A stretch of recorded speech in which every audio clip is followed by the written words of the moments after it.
ओम नमः शिवाय। नमस्ते। अगस्त का महीना है, इसी में कृष्ण जन्माष्टमी भी आ रही है।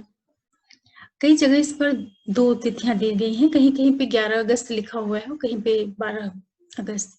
तो मैंने जो देखा पंचांग में, मुझे जो सबसे सही टाइम लग रहा है वो 12 अगस्त का ही, क्योंकि भगवान कृष्ण का जब जन्म हुआ था मथुरा में, इनका जन्म द्वापर युग में हुआ था। और जन्म के समय जब ये पैदा हुए थे तो उस समय भादव महीने की जो भाद्रपद होता है, उस दिन अष्टमी तिथि थी। और जन्म के समय जो इनका चंद्रमा था वो रोहिणी नक्षत्र में था। चंद्रमा बहुत ही अच्छी स्थिति में था भगवान कृष्ण के जन्म के समय। तो ये जो संयोग बन रहा है इस बार, ये 12 तारीख को रात्रि में ये योग बनेगा। हालांकि इस बार जो रोहिणी नक्षत्र है वो इनके जन्म के समय जो रात्रि का टाइम है उससे थोड़ा सा आगे हटके निकल रहा है, लेकिन फिर भी चूंकि पूरा दिन 12 तारीख को सर्वार्थ सिद्धि योग रहेगा, तो जो वैष्णव संप्रदाय होता है, विष्णु से जुड़े हुए जो लोग होते हैं, वैष्णव संप्रदाय वाले लोग, वो 12 तारीख को ही इस व्रत को करना ठीक समझते हैं।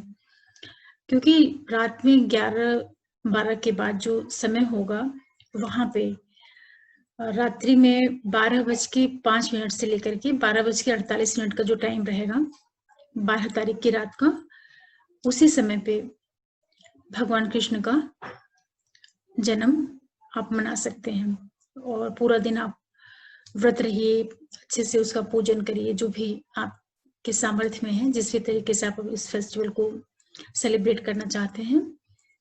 तो देखिए, जो भगवान कृष्ण थे, ये बहुत ही महत्वपूर्ण जो हमारे अवतार हैं, विष्णु भगवान के जो अवतार हैं, उन अवतारों में से एक बहुत ही महत्वपूर्ण अवतार भगवान कृष्ण का है।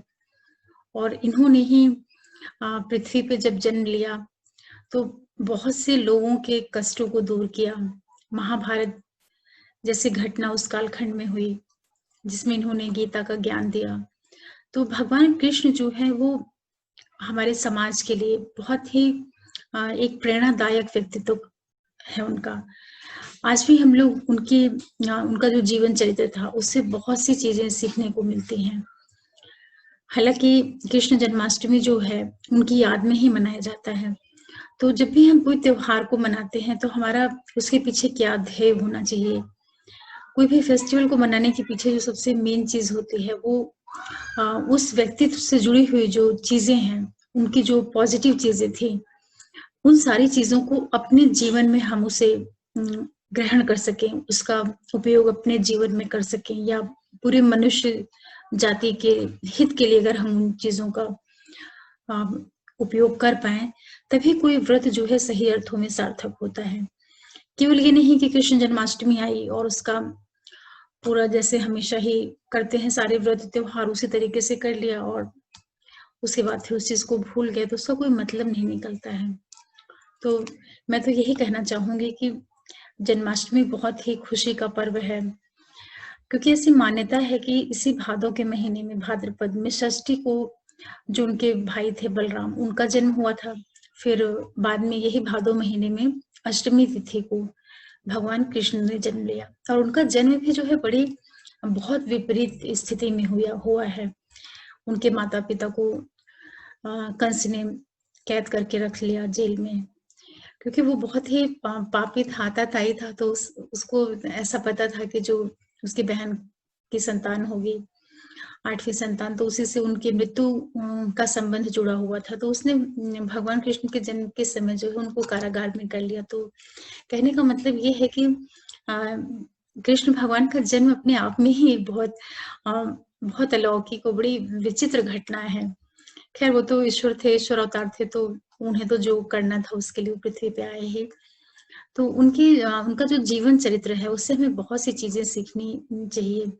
एक तरीके से देखा जाए तो उनका पूरा का पूरा जीवन ही जो है बहुत विपरीत परिस्थितियों में गुजरा है, और पूरा जीवन उनका बहुत अधिक विरोधाभास लिए हुए है। हालांकि उनके जीवन की एक एक चीज, उनकी छोटी छोटी घटनाओं को भी अगर बहुत गहरे में जाके समझा जाए तो उनके जीवन की हर घटना का बड़ा सांकेतिक, बड़ा आध्यात्मिक रहस्य छुपा हुआ है। और यही वजह है कि इतने धर्म ग्रंथ हुए हैं, लेकिन जिस तरीके से महाभारत हुई है जो, उसमें जो गीता का ज्ञान भगवान कृष्ण ने अर्जुन को दिया, वो आज तक प्रासंगिक है। कोई भी चीजें आप पढ़ लीजिए, कहीं भी किसी भी धर्म की चीजें उठा के देख लीजिए, लेकिन जो चीज भगवान कृष्ण करके गए वो शायद ही कहीं और किसी जगह किसी और धर्म ग्रंथ में देखने, सुनने और समझने को हमें मिल पाए। तो आप लोगों से मैं यही कहना चाहूंगी कि जो 12 तारीख आ रही है, 12 अगस्त, इस दिन आप पूरा दिन जैसे फास्ट रहते हैं रहें, और रात में जब 12 बज जाए तो उसके बाद 12:04-5 से लेकर के 12:48 में आप भगवान कृष्ण का जन्मदिन मना सकते हैं। हालांकि ये है कि जो उनका जन्म रोहिणी नक्षत्र में हुआ था, तो 12:05 से लेकर के जो 12:48 का टाइम है, उस समय पे रोहिणी नक्षत्र नहीं है। रोहिणी नक्षत्र उसके जो आगे का टाइम है, करीब 3-3:30 बजे से लेकर के मॉर्निंग का जो समय है, वहां पे रोहिणी नक्षत्र आ रहा है। लेकिन जब दोनों का एक कॉम्बिनेशन नहीं बन पा रहा है और उस समय उनका रात्रि 12 का ही माना जाता है, तो आप उनका जन्म तो मना सकते हैं 12:05 के बाद से, 12:05 से 12:48 के बीच में। लेकिन ये है कि चूंकि रोहिणी नक्षत्र भोर में सुबह के टाइम पे आ रहा है, तो जब ये नक्षत्र निकल जाए, कहने का मतलब जो 13 तारीख की जो मॉर्निंग होगी, 7-8 बजे के बाद आप इस व्रत को समाप्त करें, और तभी जो है आप इस व्रत की समाप्ति करें, और जो भी आपका पारण वगैरह करते हैं वो सारी चीजें करें। और दूसरा क्या है कि इस व्रत का जो विधि विधान है वो हर एक जगह अलग अलग है, और सब अपने अपने नियम और जो उनकी परंपराएं हैं सारे अपने अपने उस हिसाब से कर सकते हैं। लेकिन जो इसका मेन है कि जब आप इस व्रत को खत्म करें, इसको पूरा करें, तो इस व्रत के पश्चात आपको जो भी आप दान देते हैं, तो दान में आपको जो भी जरूरतमंद लोग हैं उन्हें आप पीले वस्त्र जरूर दीजिए। पीले वस्त्र है और अनाज है, जितने भी पीपल लोग हैं, जो गरीब लोग हैं, क्योंकि भगवान कृष्ण को पीताम्बर बड़ा प्रिय था। वो पीताम्बर से उनका बड़ा गहरा संबंध है, तो इसी वजह से एक जो पीले कलर के वस्त्र होते हैं, अगर आप ये दान करते हैं तो इसका भी बहुत विशेष लाभ होता है। और इसी के साथ में आपको कुछ चीजें और बताना चाहूंगी कि भगवान कृष्ण का जो ये जन्माष्टमी मनाया जाता है, तो इसके पीछे जो एक ज्योतिषीय आधार है उसके बारे में भी मैं थोड़ा सा चर्चा करना चाहती हूँ आप लोगों के साथ में। क्योंकि कोई भी फेस्टिवल को अगर आप ऐसे नॉर्मल ढंग से मना लेते हैं तो वो तो एक अलग बात हो गई, लेकिन आप ये समझिए कि जब भगवान कृष्ण पैदा हुए और जिस समय जो उनका चंद्रमा था वो रोहिणी के नक्षत्र में था, और चंद्रमा जो है रोहिणी के नक्षत्र में सबसे अच्छी स्थिति में होता है, इसीलिए चंद्रमा जो है रोहिणी के नक्षत्र में, जो कि वृषभ राशि में आती है, यहाँ पे चंद्रमा बहुत अच्छी पोजीशन पे होता है, उच्च की स्थिति में होता है, बहुत बहुत पावरफुल स्थिति होती है चंद्रमा की। तो इसी के साथ में चंद्रमा के बाकी 2 नक्षत्र और भी हैं, हस्त है, श्रवण है, लेकिन वहां पे ये स्ट्रेंथ नहीं है जो कि रोहिणी में है। और यही वजह है कि भगवान कृष्ण ने पूरे जीवन जो भी उनकी गतिविधियां रही हैं उनको समझना सामान्य लोगों के लिए बड़ा कठिन और बड़ा मुश्किल है, क्योंकि वो मन से वो बहुत पवित्र थे। मन से पवित्र का मतलब कि जो कुछ वो बाहर से उन्होंने किया है, बाहर से उनकी जो भी एक्टिविटीज रही हैं, उसको एक साधारण इंसान नहीं समझ सकता है। क्योंकि जब कोई व्यक्ति मन के स्तर पे जब वो मन के स्तर पे बहुत ही ऊंची स्थिति में पहुंच जाता है, कहने का मतलब ये है कि अगर कोई मेंटल लेवल पे उसकी सारी चीजें इतनी ज्यादा प्यूरिफाइड हो जाएं कि वो सारे अच्छे बुरे कर्म जो कि बाहर से दिख रहे हैं उस स्थिति से भी ऊपर उठ जाता है। तो ऐसी स्थिति में जो भी गतिविधियां भी होती हैं वो एक तरीके से निर्लिप्त वाली स्थिति हो जाती है। इसीलिए अगर कोई भगवान कृष्ण की सारी लीलाओं को देखे तो बड़ा कंफ्यूज हो जाएगा कि इन्होंने तो क्या क्या किया है, कितनों का वध किया, करवाया, और विशेष रूप से जो उनके जीवन में जो स्त्रियों से जो उनके जीवन में एक संबंध जुड़ा हुआ है, तो उसको भी लोग समझ नहीं पाते हैं कि ये किस तरह का संबंध है कि कोई पुरुष है जो कि अवतारी पुरुष कहा जाता है, और इतनी उनकी पटरानियां थी, रानियां थी।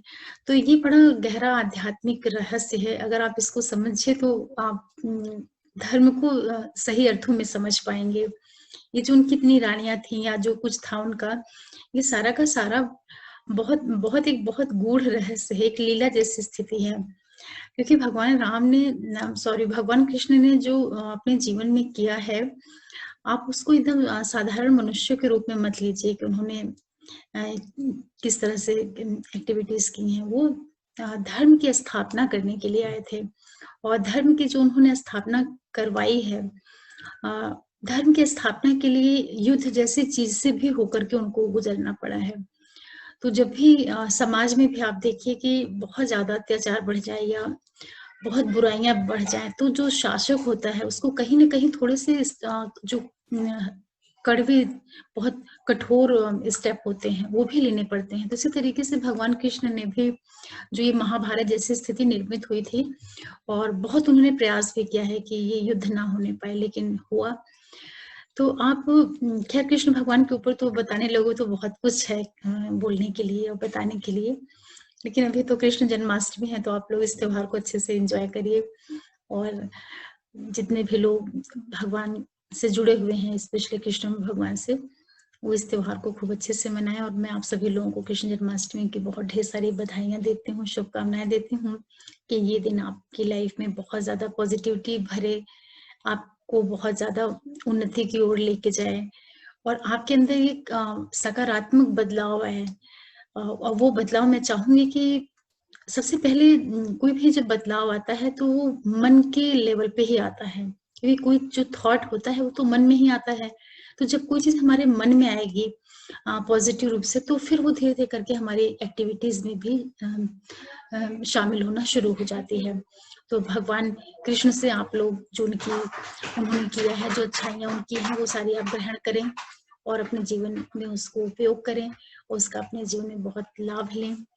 और इसी के साथ मैं आप लोगों को ढेर सारी बधाई देती हूँ, और आशा करती हूँ कि आपको मेरे चैनल से जुड़ के कुछ ज्योतिष से संबंधित चीजें सीखने को मिलती होंगी, और ज्योतिष के से अलग हटके भी बहुत सी चीजें हैं जो मैं बीच बीच में डालती रहती हूँ। और इसको आप अधिक से अधिक लोगों तक शेयर करें, सब्सक्राइब करें, लाइक करें, प्रेस करके रखें बेल आइकन को, जिससे सारे नोटिफिकेशन आप तक पहुंचे जो भी मैं वीडियो अपलोड करती हूँ। और आगे आप लोगों के लिए मैं फिर कुछ नए विषय पे कुछ लेके आऊंगी। ओम नमः शिवाय, नमस्ते।